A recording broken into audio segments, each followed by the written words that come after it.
Welcome to the Kill Count, where we tally up the victims in all our favorite horror movies and show you how they were made. I'm James A. Janice, and today we're looking at Manhunter, released in 1986. I'll be honest with you right away, this isn't really a horror movie, but it does include the first screen appearance of Dr. Hannibal Lecter, a horror icon, and I said I'd include it when I ran that poll a couple of years ago where the Hannibal series won. At long last, I am honoring the results of that poll, so for the next month, get ready for an extended stay in Hannibal land. I'll be looking at Manhunter, The Silence of the Lambs, Hannibal, Red Dragon, and Hannibal Rising. I won't be covering the TV show, which I know is great, but I don't think some of you realize how much work TV shows are. The runtime of one season of Hannibal is equivalent to 6 90-minute movies. I don't have that time. Manhunter is adapted from Red Dragon, the first book in Thomas Harris's Hannibal Lecter series. It follows Will Graham, a former FBI agent who comes out of retirement to help catch a serial killer known as the Tooth Fairy. Graham is a criminal profiler with a borderline psychic ability to put himself in the mindset of a killer. But when an overactive imagination isn't enough, he's forced to consult the last criminal he put away, Dr. Hannibal Lecter. This movie is much less known than the mega hit and multi-Oscar winning Silence of the Lambs. You may even be surprised to find a different actor playing Hannibal. Instead of Sir Anthony Hopkins, we've got Brian Cox, and if you don't like that, well, you can just fuck off! But it's more than just casting that separates Manhunter from Silence. Stylistically, they're worlds apart, with Manhunter a slow-paced, ruminative, film noirish nightmare. A noirmare! It was written and directed by Michael Mann, an American filmmaker best known for his action films, which include The Insider and friggin' Heat. Manhunter is an early film of his, before his massive hit The Last of the Mohicans, and he infuses it with hard-boiled characters and a synthy soundtrack that fucking rips. It's pulpy as the orange juice I buy. It's Hannibal by way of Miami Vice, which isn't surprising since Mann produced the show and made the feature adaptation in 2006. Honestly, I'm kind of obsessed with Manhunter. I can see why it'd be too slow and lingering for some viewers, but it's beautiful to look at and a delight to listen to. Anyone who enjoys the dreamy, languid feel of something like Mandy should definitely check this out. I love the procedural elements of it, and that we're watching many procedures behind good police work. This is pre-DNA testing, so we get long scenes of gumshoe work like fingerprint matching and spectral analysis. It's kind of like Mindhunter in that sense, showing police work with an incomplete understanding of their subjects. Psychologists call him a psychopath.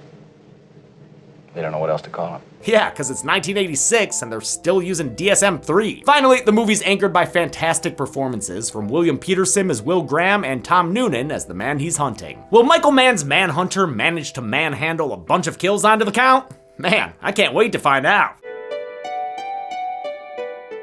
The movie begins with a sinister-looking home video, but it ain't Bagul this lady's waking up to, it's a title card! Opening credits give way to a Florida beach where we find retired FBI agent Will Graham. He's joined by his old friend Jack Crawford, who's in charge of the FBI's behavioral science unit. Will has been living a civilian life for years, but Crawford needs him for one last case. It's a familiar trope, but unlike the grizzled loners of Rambo lore and Key and Peele sketches, Will is content in his retirement. He loves hanging out with his son Kevin and having steamy beachside sex with his wife Molly. It's an idyllic family life that nicely sets up Will as a character with a lot to lose. But this latest serial killer, called the Tooth Fairy, kills families that might as well be Will's own. He strikes during full moons, and since another is almost here, Crawford successfully pressures Will into helping them out. His first stop is Atlanta, the site of the most recent murders. Armed with a tape recorder, he ventures upstairs and makes a brilliant discovery. Something bad happened here. Specifically, the murders of the Leeds family. We saw Mrs. Leeds waking up in the opening, and now that we're seeing their blood at the crime scene, I'll go ahead and put the entire family on the count. Mr., Mrs., and their 3 young boys, all of whom are seen in video form later on.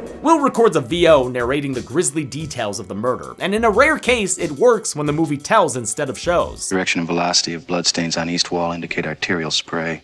Even with his throat cut, Leeds tried to fight because the intruder was moving to the children's room. He washes the taste of murder out of his mouth and retires to his hotel room, where he goes over the victim's home videos. Will's the kind of guy who can put himself in the mindset of a killer, diving to the creepy depths it takes him. God, she's lovely, isn't she?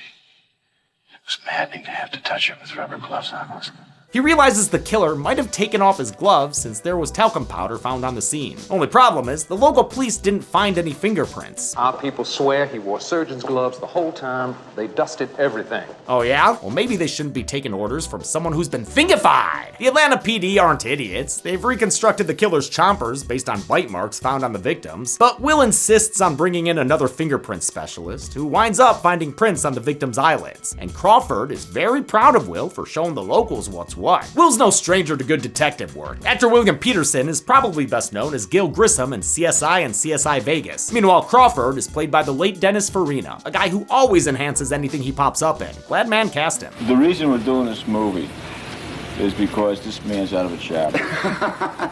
Outside the station, Will is hounded by Freddie Lowndes, a sleazy journalist who runs a tabloid called The Tattler. So, how does this guy compare with Lecter, huh? What does he do to him?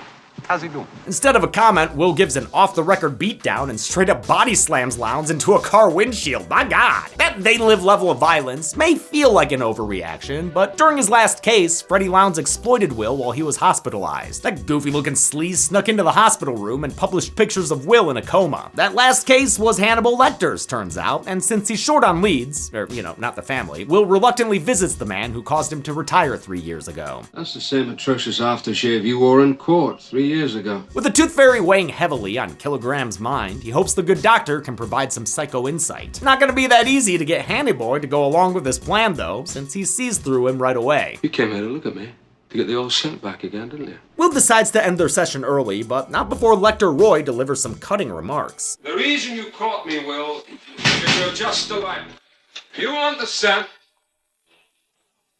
Smell yourself. Smell you later! Will flees from the unsolicited psychoanalysis by running full speed through the building. I freaking love these shots of him sprinting back and forth along the walkways, which was filmed at the Richard Myers High Museum of Art in Atlanta. It perfectly conveys the panic attack Will experiences after the visit. While Graham sucks air, the skeezy Freddie Lowndes snaps pictures of him from his car. Will's face is plastered across newsstands in no time, exposing him as working on the case and contacting Hannibal. In his cell, Lecter requests a phone call with his lawyer, but uses the foil wrapping from a stick of gum to hack his phone and reroute the call. He manages to call Will's psychiatrist and sweet talks the secretary into giving him a home address. Well, zip that little pointer right on down to the letter G. All right. The name we're looking for, last name Graham. The man the book is supposed to be sent to, a Mr. Will Graham. Friggin' 80s, man. It was so much easier to be a serial killer. Manhunter's Hannibal Lecter is very different than the Hopkins portrayal. It's even spelled different, ending with a K-T-O-R, which this one dude hits pretty hard. Dr. Lecter. Haha, friggin' Lector! Better hope he doesn't call in Cyrax to help. The character is played by Brian Cox, last seen on the kill count as Mr. Krieg in Trick or Treat, and now best known for Succession. Cox based his performance on Scottish-American serial killer Peter Manuel, and auditioned with his back turned to the casting agents since they felt the character's voice would be more important than his appearance. If his Hannibal is jarring to you after knowing the Hopkins version, you've got to remember this is the first time the character ever appeared on screen. Hannibal Lecter, I did it first. I was there first.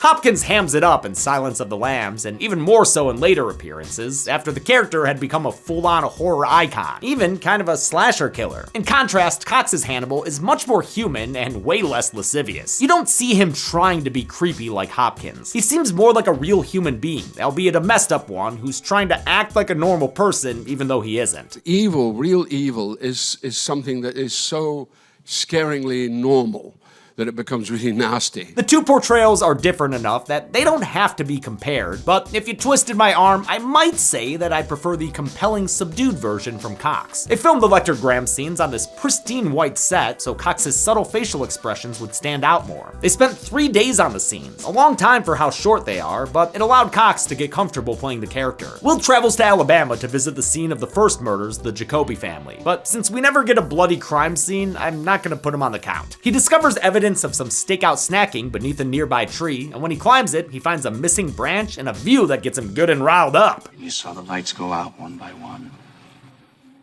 And after a while, you climbed down and you went into them, didn't you?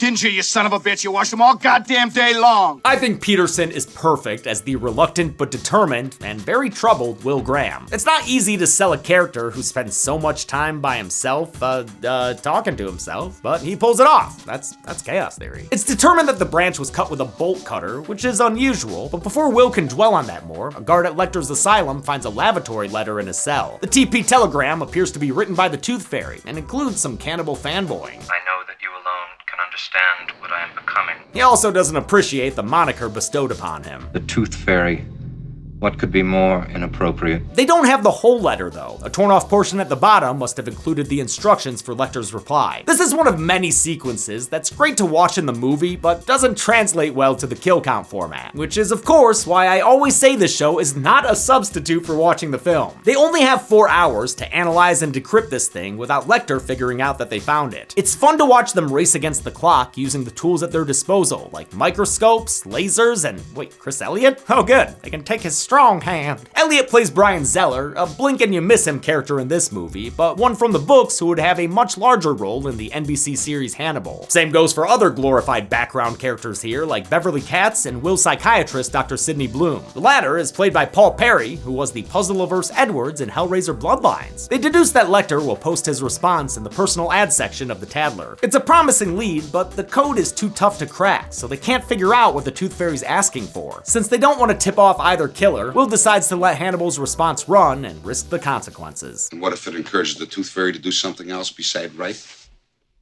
We'll all feel sick for a very long time. Will decides he'll use himself as bait to try to catch the Tooth Fairy. He visits Freddie Lounds for a front page photo together with identifiable landmarks in the background and tries to rouse the killer's ire with an article implying he's gay. He's molested all of his male victims. He may be impotent with members of the opposite sex. Oh, come on, brah. I'm sure he's not gay. I bet he gets like tons of action with members of the opposite sex. This charge isn't just them talking to the Tooth Fairy like they were on Xbox Live. Dr. Bloom assumes it's a specific insecurity. He put the shorts on Charles Leeds after he was dead. I believe he did this to make sure we wouldn't think he was gay. After the issue goes out, Will wanders around the area, hoping the Tooth Fairy will try to jump him. Awesome shots here with this exterior setting, but the only person they wind up catching is an innocent jogger, who's very confused by what's happening. What you moving in slow motion for, man? I'm being mugged. The real Tooth Fairy is in Chicago kidnapping Freddie Lounds, whom he lifts clean off the ground in an impressive feat of strength. Dude must be on that Michael Myers regiment. Lounds wakes up in an eclectic living room and is so scared to look at his kidnapper that he keeps his eyes closed even after his blindfold is removed. It's a thematic contrast to Will's willingness to see through the eyes of a murderer, and also works as fun inadvertent foreshadowing for actor Stephen Lang, who would go on to play the blind man in the Don't Breathe movies. I still can't believe this goofy asshole wound up playing characters that are so fucking terrifying. How is this the same person? When he finally opens his eyes, Lounds is greeted by a sight he doesn't want to see. Well, here I am. 1 hour in, we finally get to see the Tooth Fairy, or as he prefers to be called, The Great Red Dragon. While it's mentioned here as brief, William Blake's painting is a much bigger part in the original novel. We'll see that more when Ray Fiennes plays the character in the 2002 adaptation Red Dragon. Manhunter was also supposed to be titled Red Dragon, like its source material, but producer Dino De Laurentiis allegedly changed it after his similarly titled Year of the Dragon bombed at the box office. Not everyone liked the title change. Manhunter sounds like, I don't know, it's a very cheesy title in many ways. The Tooth Fairy's mad that Lounds insinuated he's gay, so he forces his captive to record a message denouncing the article and warning Will Graham that he's next. Then the killer dons a set of fake teeth and bites into Freddy's face, revealing that those bite marks they've been gathering have been all for naught. Freddy's fate is shown the next morning when a security guard witnesses this nightmare of a jackass stunt. Lounds dies from his burns later in the hospital, adding another notch to the Tooth Fairy's belt. Crawford informs Will that the team's figured out what Lecter's message was. Will's home address, along with a chilling instruction. Save yourself, kill them all. Bet you regret running the ad now, don't you, Will? Molly and Kevin are moved to a safe house where Will's son seems apprehensive about his dad's mental state. He read about his stay in a psychiatric hospital in the Tadler, so Will confronts the problem head on with a serial one-on-one. Will tells his son about Hannibal Lecter, a famous psychiatrist who Will consulted during a previous case. While talking to him, Graham figured out that Lecter was the man he was looking for, a killer who murdered several of his college girl therapy clients. When Will discovered this, Lecter nearly killed him, scarring him physically and mentally. Will explains that he had to take time to get his head right, and that there's nothing wrong with that. I adore this scene, because it cements Will Graham as a noble character and a positive male role model. The detective who thinks like a serial killer is a common character archetype, but they're usually jaded and mean, oftentimes absent fathers and withholding husbands. This version of Will Graham is a tortured soul, but above all is a good man. He just knows he's great at his job, which is why he can't help but take on the case. He might be the only one who can bring down this monster. This killing,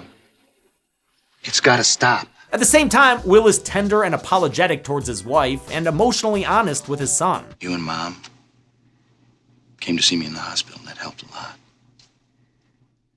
But after my body got okay, I still had his thoughts going around in my head. And a doctor friend of mine, a Dr. Bloom, asked me to get some help. And I did. His perspective on mental health also gives him a more nuanced understanding of the killer he's trying to track down. My heart bleeds for him as a child. Someone took a kid and manufactured a monster.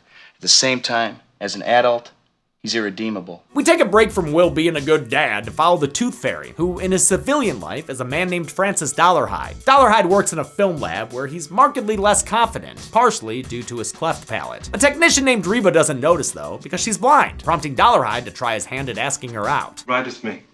It would be because I would like you to. It's a little stiff, but Reba likes his forwardness, so she agrees. Already, you're worried about this poor woman, and even more so when Francis says he wants to make a surprise stop. It turns out he takes her to pet a tiger? What the fuck? Why didn't anyone say the Tooth Fairy got mad game? Seriously, dude takes a chick to meet a real motherfucking tiger on their first date? How are any of us supposed to compare to that? You're raising the bar too high, Tooth Fairy. We don't all have exotic animal bed hookups or whatever's going on here. Production brought in a real-ass tiger for this scene from a local Atlanta zoo. It was awake but anesthetized, obviously, and actress Joan Allen was truly moved by being able to touch it. Allen puts in a great performance as Reba. To prepare for the role, she researched at a New York school for the blind and practiced doing things blindfolded. Francis takes Reba home, where he reviews a video of the next family he plans to kill without his sightless spit-swapping partner ever knowing. They wind up going to bed together, and the intimate experience moves the killer, overwhelming him with emotion at the feeling of someone touching his lips. Dollarhide is played by Tom Noonan, who prepared for scenes by sitting alone in the dark. He also kept separate from the rest of the cast until their characters met, meaning he and Will Peterson didn't meet until the final night of production. We went out to breakfast, and we sat and had pancakes. And he was just this lovely, sweet man. His performance is a highlight of the film. Noonan provides a haunting presence and an imposing size, standing 6'5". While a new sun rises over this fledgling romance, Will Graham is still trying to find his man. He thankfully calls up Hanny Boy again, letting this movie get coxed up one last time. Lecter brings up an incident where Will shot and killed a murderer named Garrett Jacob Hobbs. He accuses Will of enjoying the kill and waxes philosophical about the pleasure of taking a life. It feels good, Will, because God has power. And if one does what God does enough times, one will become as God is. This tidbit inspires Will to revisit the crime scene, this time fully placing himself in the mindset of the murderer. I step into the room. I see you there. And I see me desired by you. It's a wonderfully surreal sequence, akin to NBC's handling of the character nearly 3 decades later. Will better get a move on though, because Dollarhide's Red Dragon is beginning to stir. He waits outside Reba's house to surprise her, where he sees her getting face rubs from their co-worker Ralph, and that gets him void your car warranty angry. This is one of my favorite scenes in the movie, devoid of dialogue and playing out almost like a music video for the song Strong As I Am by the Prime Movers. I've been listening to that thing on repeat for the past few weeks. Turns out Francis is just overly paranoid. Who'd have guessed? Because Ralph wasn't making out with Reba, he was picking a piece of pollen off her face. But it's too late for Dollarhide, who slips back into old habits. He approaches Ralph as he's leaving and guns the poor guy down in Reba's front yard. He then makes his way inside, where he announces that Dollarhide is now forever dollar hidden away. Francis is gone forever. Will's building a better profile of the Tooth Fairy, but he's still at a loss for how he chooses his victims. With the full moon already in the sky, Crawford thinks another round of murders is inevitable, but Will suddenly notices some things on the tapes he's watching. The killer operated based on information that wouldn't have been knowable from the outside, like bringing that bolt cutter for an interior padlock. As the synthy soundtrack swells, Graham realizes the Tooth Fairy must have watched these very same home videos. You've seen these films.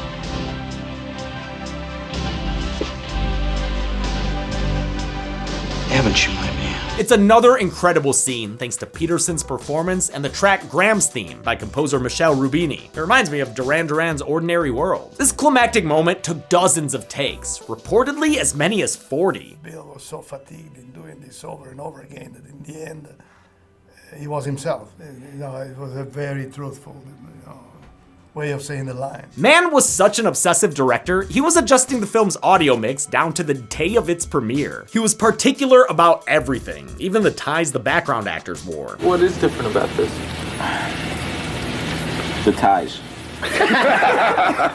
In an earlier scene, Mann had crew members at the hotel across the street ride the elevators at exactly the right time to get the lights he wanted in the background of the shot. His crew couldn't always keep up with his demands, which would come to a head near the end of production. He's the kind of director, though, he could shoot like 20 hours a day and sleep 4 hours and come back and shoot. I mean, crew members were like keeling over left and right. They figure out that both families had their home videos processed at Gateway Labs in St. Louis, which is where Francis Dollarhide works. They hop on a plane to Missouri, and Will plays a game of driver's license Guess Who with St. Louis PD Lieutenant Fisk. Fisk is played by Frankie Faison, who I best know as the opportunistic Burrell from The Wire. We'll be seeing him a bunch in the Hopkinsverse movies as Hannibal Lecter's orderly Barney. Fisk matches Dollarhide with a physical description of the killer, although his driver's license photo looks more Zordon than Zodiac. The police race to Dollarhide's house, looking like they're speeding to a Santa Carla cliffside. Will advises them to turn off their headlights to mask their approach, which turns out to be a bad idea since both cars crash almost immediately. What the fuck happened there? Did y'all hit a banana peel or something? Refusing to wait for backup, Will charges forward like the loose cannon he is, hoping to stop Dollarhide from claiming another victim. The killer has brought Reba to his home, where he's confused her senses by blaring the psychedelic hit In the Garden of Eden by Iron Butterfly. An 8-minute cutdown of the song plays as Will heads towards them, and reaches its climax as he slow motion crashes through a window. It's completely badass. Francis is a hulking man though, so he catches Will and throws him into a nearby fridge. Then alright, never mind. I guess Will's done for now. Tom Noonan had a pretty intense on-set workout so he could manhandle a Manhunter. I was doing like 50 push-ups between each take, like doing take after take after take. Arming himself with a shotgun, Dollarhide kicks his way into the living room and promptly wastes one cop trying to hold him at gunpoint. His buddy manages to get off a couple of shots before Dollarhide sends him flying down the stairs with another shotgun blast. The killer doubles back into the kitchen to finish off Will, but it's gonna take more than an icebox to take down this ice-cold agent. Will manages to gun down Dollarhide during a choppy, jump cut-filled shootout. The killer dies in a pool of his own blood. It's spread referencing the wings of the dragon he was so obsessed with. This climactic shootout is a shift to action that might feel a little janky, what with all the jump cuts and blood spurts. But that's because by the time they shot it, most of the crew had already left production, including the entire special effects team. Yeah, everybody left. The crew was all leaving. They were burned out. Mann had his remaining crew simulate blood splatters by blowing ketchup through hoses, and bullet impacts by straight up throwing glass jars around on set, one of which left a shard embedded in Peterson's thigh. He had to go get stitches at a hospital before returning to finish the shoot. And if it seems like an abrupt end to the killer, that's because it kind of is. In the book, Dollarhide's kidnapping of Reba is only the first step in a much more extensive endgame, which we'll get to see when we cover Red Dragon. The movie ends a short time later in a gratefully happy ending, with Will Graham enjoying his wife, his son, and his short shorts on the beach. How many men and women were hunted down and killed? Let's find out and blast our way to the numbers.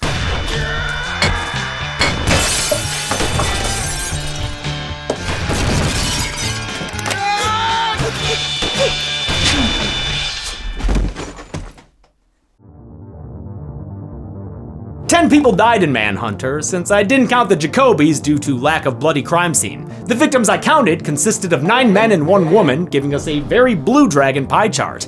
We've seen this count and gender breakdown in 3 other movies on this show: Leprechaun in the Hood, Terror Train, and Tammy and the T-Rex. Man, that movie was fun. And with a runtime of 120 minutes, Manhunter had a kill on average every 12 minutes even. I'll give the Golden Chainsaw for coolest kill to Freddie Lowndes. The sequence leading up to it is the scariest part of this not quite horror movie, and the flaming wheelchair kill is disturbing and, frankly, just looks really cool. Dollar Machete for lamest kill will go to that first policeman Dollarhide shoots. Why was he just standing there? Shoot-ah! And that's it! Manhunter was released in 1986 and bombed both with critics and at the box office. It's since developed a cult following, but is nowhere near as popular as The Silence of the Lambs, which I'll be looking at next week. Until then, I'm James A. Janice. This has been The Kill Count. On the next Kill Count. Hello, Clarice. I hear you're wondering why we've taken so long to cover the only horror film to win a Best Picture Oscar. Yes, very much, sir. Very much. It was due to a confluence of various factors, some outside of our control. Tedious. Very tedious. But none of that matters now, Clarice. All that matters is we're finally kill counting The Silence of the Lambs. Sounds charming. It is! Silence of the Lambs introduces the Anthony Hopkins version of Hannibal Lecter, a performance that quickly tongue-flicked its way into cinematic history. But he's only one flavor in this delicious masterpiece of a film that also features an unhinged serial killer with a cute dog, Roger Corman in a quick cameo, Cool.